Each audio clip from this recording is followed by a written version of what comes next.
The following program is made possible by Wells Fargo. Wells Fargo, the next stage.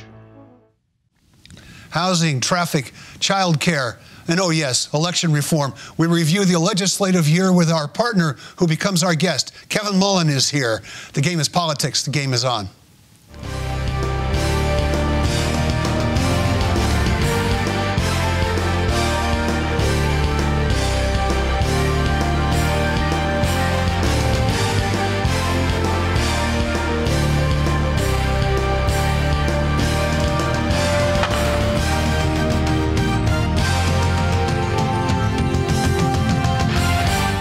I'm Mark Simon. Welcome to the game. Kevin Mullin is on assignment over there on the other side of the table. With the close of the legislative session and a political campaign well underway, we've coerced Kevin to be our guest today instead of our usual partner.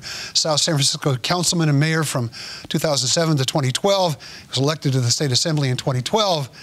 Re-elected in 2014 and 2016. I don't know when you started doing this show with me, but I don't think that should be anywhere high on your resume. He serves as Assembly Speaker Pro Tem, the #2 post in that august body. Kevin, thanks for slipping over to the other side today. It's great to be here on this set. I'm always more comfortable asking the questions than answering them, but I'm expecting a series of softball.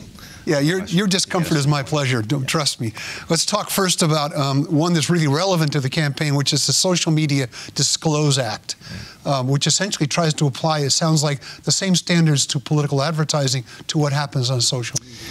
Yeah, the Social Media Disclose Act, AB 2188, was sort of a centerpiece of my legislative package this year. It was a follow-up to what has been known as the Disclose Act, which is an acronym. I've never been able to figure out exactly what that is. But the Disclose Act was a landmark piece of legislation. California is leading the way on disclosure on campaign advertisements. So you're seeing a bunch of these ads right now on our television sets for statewide initiatives, no on 6, yes on 6, and those kinds of things. And the act requires that the top 3 funders, the actual funders, not some phony committee name that doesn't mean anything. For a Better California is right. Specific about who ponied up the money. Yeah, and we've got quite a few of those pretty remarkable names of committees. Those don't really mean much, but the individuals behind and the companies behind the funding of those initiatives, the top 3 funders are now listed in very bold print on the bottom of those television ads. We put some formatting requirements there, so you're able to see who's actually pushing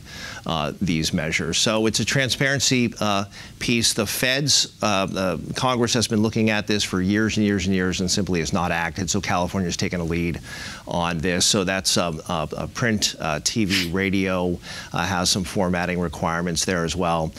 But what was left out of the original Disclose Act, actually we included it in the original Disclose Act, but it was ruled by the FPPC that we needed stronger language specific to social media advertising. So we're talking ads that run on Twitter and Facebook, and San Mateo County, the peninsula, is sort of ground zero for these technologies. So I pay quite a bit of attention to that. So we are applying these requirements to social media advertising of a political nature, but that doesn't take effect until the 2020 cycle. It's going to take some time for these tech companies to sort of work through their formatting.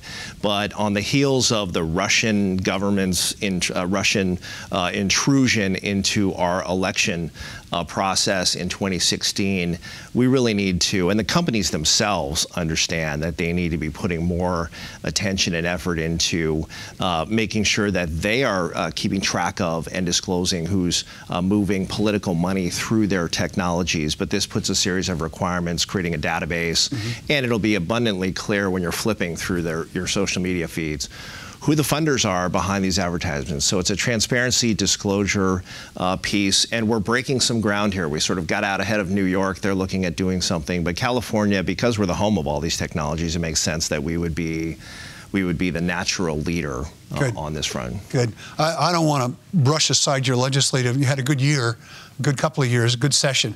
But I do want to jump ahead to politics. Sure. What else do we want to talk about? Starting with the 2018 campaign, you and I are going to do a live election night show starting at 8 o'clock here on Penn TV. It will be live streaming. There'll be all kinds of ways, and we'll focus a lot on the local stuff, but we'll start off the show focused largely on the national scene, because by the time the polls close here and we go on the air, we're going to have an idea who controls Congress, how much of a hit the president's party took, if at all. Right. What are you watching on the national level for 2018? What are you looking forward to talking about election night? Well, first off, what I would say is, and you and I have been doing this for quite some time, I have not seen in my political life, which started when I became a registered Democrat at age 18. I thought it started when you were born. Well, maybe. That's a topic for another day.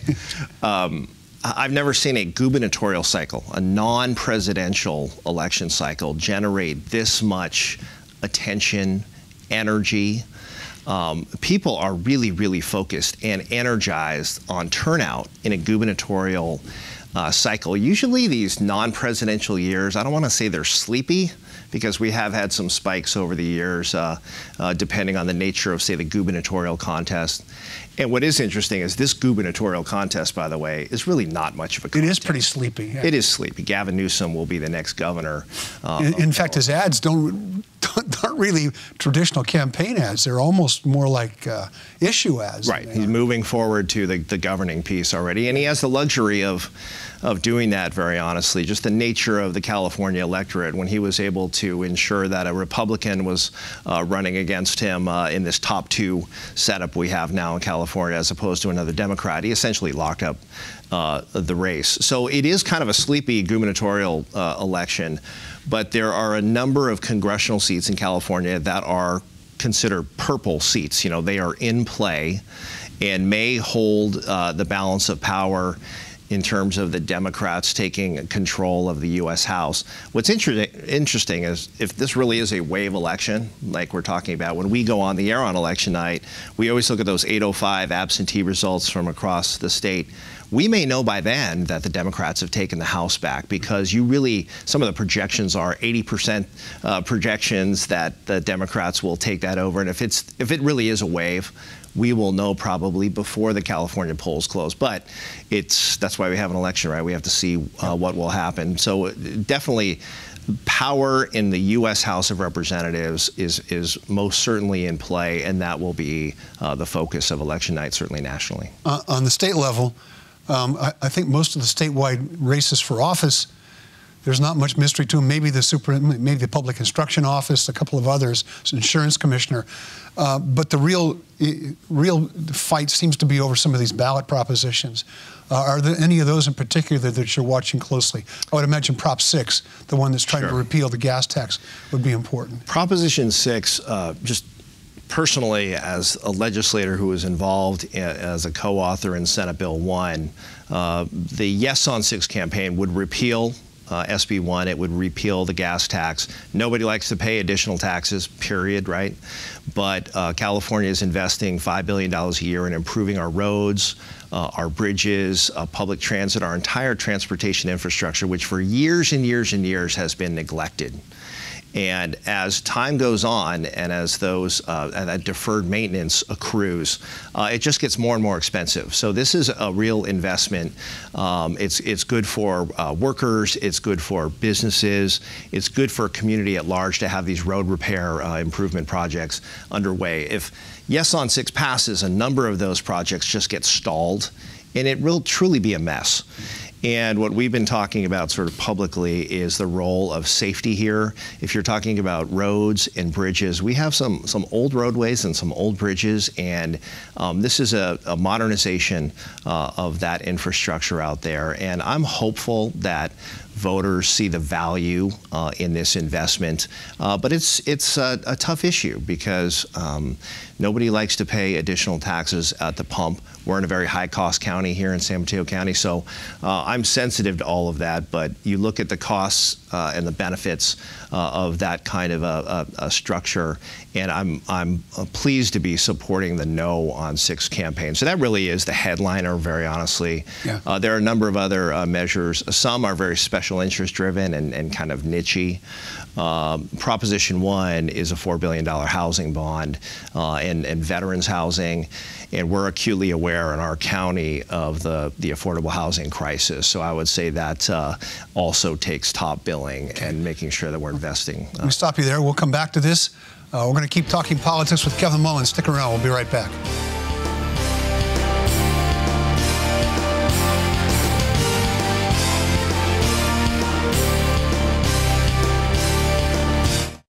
It's been over 150 years since Wells Fargo first opened for business. Since then, we've enjoyed your community support, and we're passionate about returning it.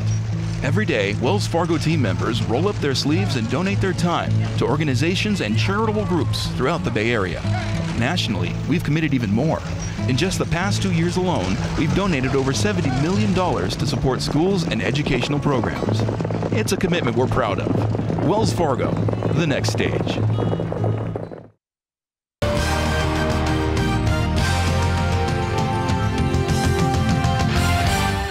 Welcome back to the game. I'm Mark Simon. Normally, Kevin Mullin's right here, but he's over there. He's our guest today, and we're talking politics. We talked about the national, we talked about the state. Let's talk about local elections a little bit. First time in many years that most of the city council races are on the same ballot as the statewide race for governor on the even-numbered year. First of all, what do you think is going to happen because of that? I mean, the last time there was an odd-number election, people get elected in a city like Redwood City with about 5,000 to 6,000 votes.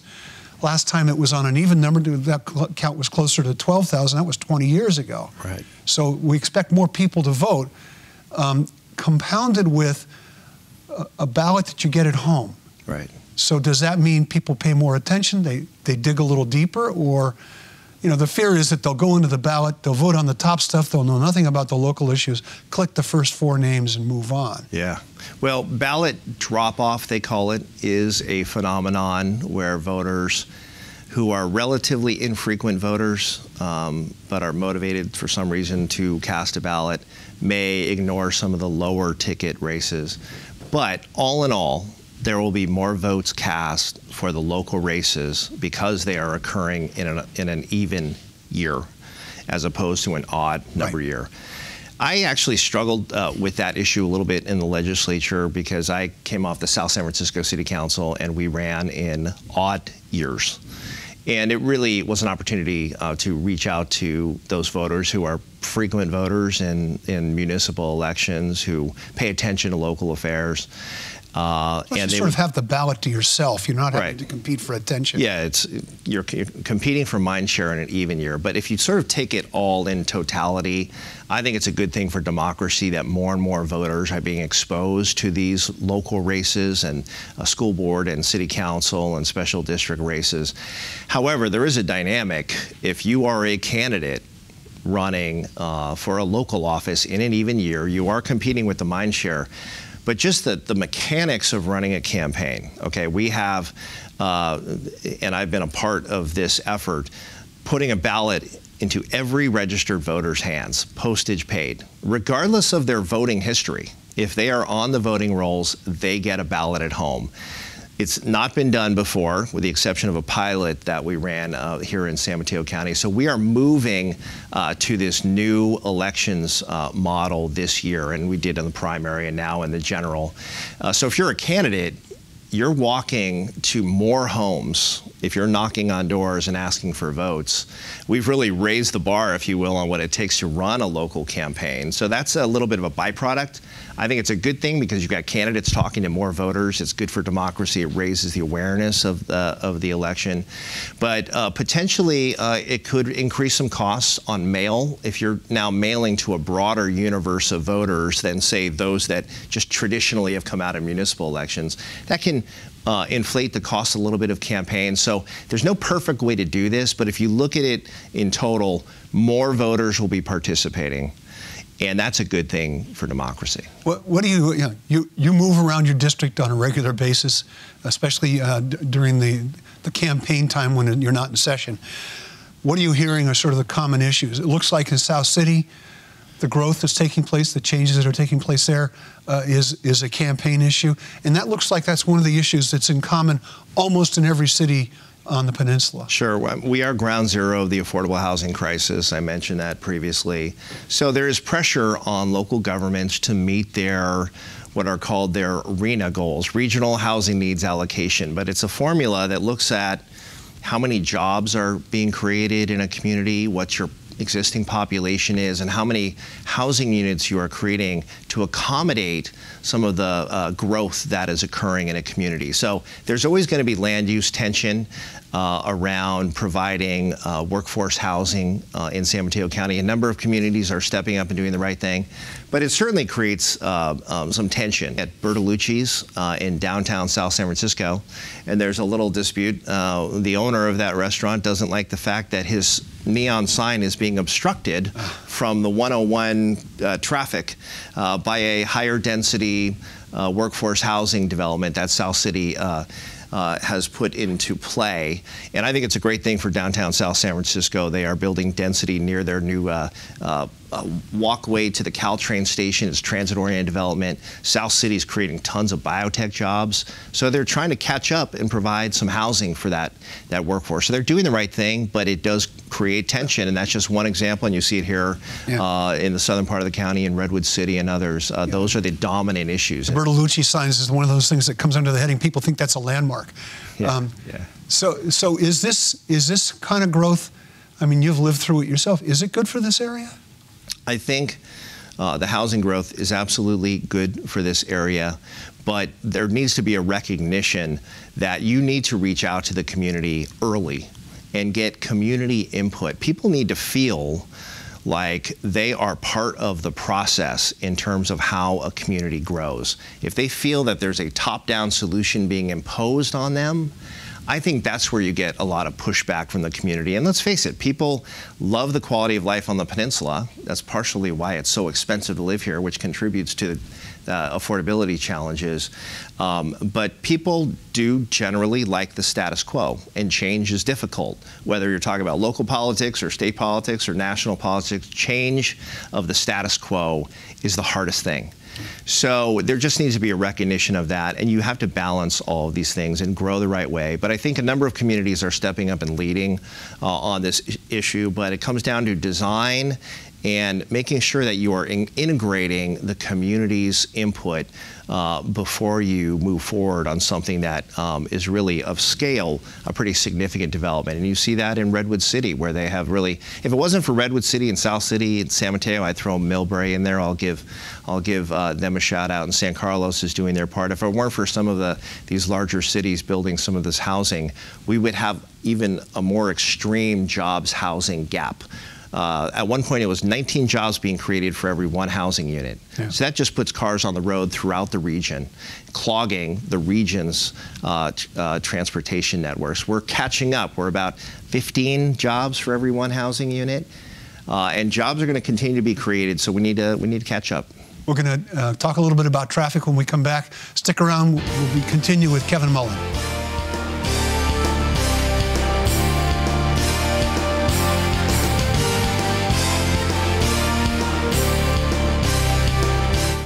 It's been over 150 years since Wells Fargo first opened for business. Since then, we've enjoyed your community support, and we're passionate about returning it. Every day, Wells Fargo team members roll up their sleeves and donate their time to organizations and charitable groups throughout the Bay Area. Nationally, we've committed even more. In just the past 2 years alone, we've donated over $70 million to support schools and educational programs. It's a commitment we're proud of. Wells Fargo, the next stage.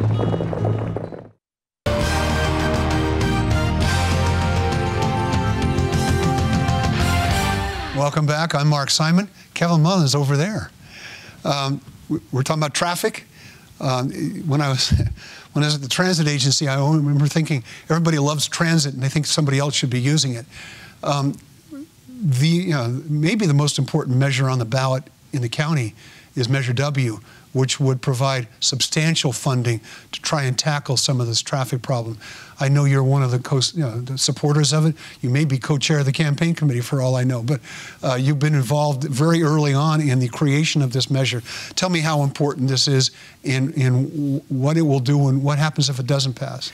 Well, it's hugely important. I carried the enabling legislation to allow Samtrans to put a half-cent sales tax on the ballot in conjunction with the county. Both the County of San Mateo and Samtrans have to sign off on this. Both agencies have done that. It's before the voters as Measure W. But it is a very difficult political environment because No on 6 is on the ballot, and people will be reminded that a gas tax is being paid. But this is add, several cities have some kind of a tax on the ballot. a couple of sales taxes, some parcel taxes, a good number of cannabis business-related taxes. Right. So this sales tax specific for transportation transit will be competing in that constellation of other revenue measures. But this is money that will stay local in our county. A good share of that will be for public transportation, as well as building on some of the funds coming from the state through SB 1 and funds coming from the region through Regional Measure 3, which is a toll increase. We actually have a small percentage of toll payers here in San Mateo County, but this local measure will actually build on some of those measures and actually enable us to access some state funds and some regional funds. So it's a smart thing to do, but it's a 2/3 threshold. It's never easy to get a 2/3 threshold in any political environment. So I am involved in that campaign. I think it's going to be tight. I am hopeful it will be successful. But you know, if we're talking about dealing with our housing challenges, and we are relatively aggressively, we have to be talking about our transportation infrastructure. Housing and transportation quite literally are two sides of the same coin. You can't talk about one without really addressing the other. And we are making progress on both fronts. But what I'm most encouraged by, this is money that will be raised locally, spent locally, and really benefit the mobility of San Mateo County now and into the future. So I'm hopeful that the voters have been very generous in this county over the years for these kinds of measures and for school measures in particular. But it is a tricky political environment, but I'm hopeful that Measure W will be successful. All of these issues, housing and traffic, reflect a dramatically different peninsula than the one we grew up in. The cost of living is really extraordinarily high. Is that just the way it's going to be, or is there a way that, you know, everybody talks about housing, everybody talks about traffic, it's like the old line about the weather. Are any of these things going to make a difference in the day-to-day quality of life of the people who live here? Well, that is the central question, is can you maintain or enhance the quality of life of living on the peninsula while you are the epicenter of the innovation economy, from the biotechs in South San Francisco and Foster City to the larger tech companies in the southern part of the county. Look, we're the home of Facebook. There are tons of jobs in this new tech world of ours that are being created right here in our backyard. Now, a number of those companies have stepped up, realized that they are creating cost pressures that the entire area is feeling. And I want to encourage those efforts. There need to be public-private partnerships. There needs to be housing provided for their workers on their campuses, or nearly or adjacent to their campuses at least. But we on the west side of 101 and the west side of El Camino have a role to play as well.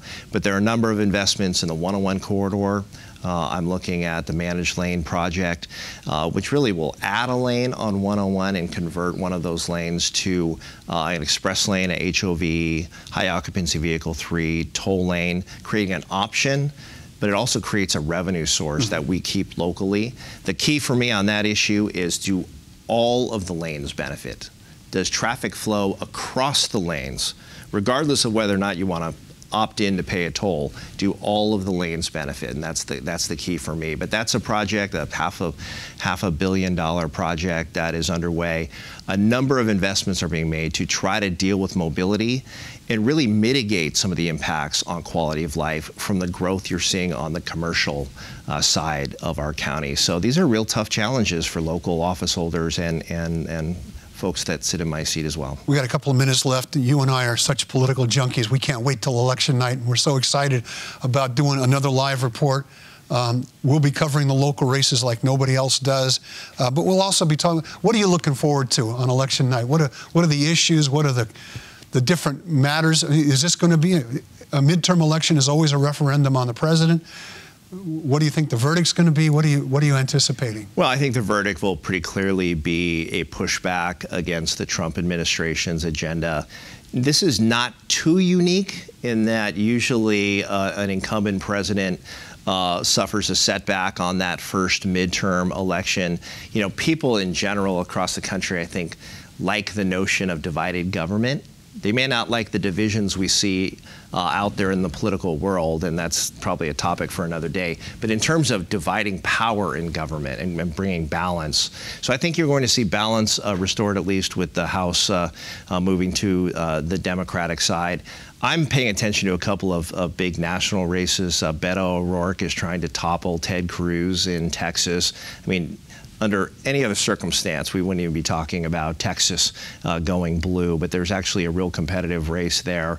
A number of these races that are getting national attention I've been paying attention to, but I really want to see what happens in California with these. There's about 7 congressional seats that are in play where a lot of attention has been focused, and I think the Democrats will pick up probably 3 or 4 of those and add to their majority. So good night for Democrats, but we also will have to be looking at the local scene here and what will play out in some of these city council races where no polling is being done. Yeah, and we will cover all of that right here live on Peninsula TV on election night.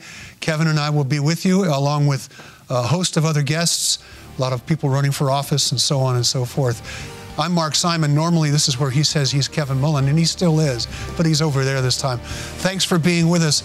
Join us on election night and join us next time on The Game.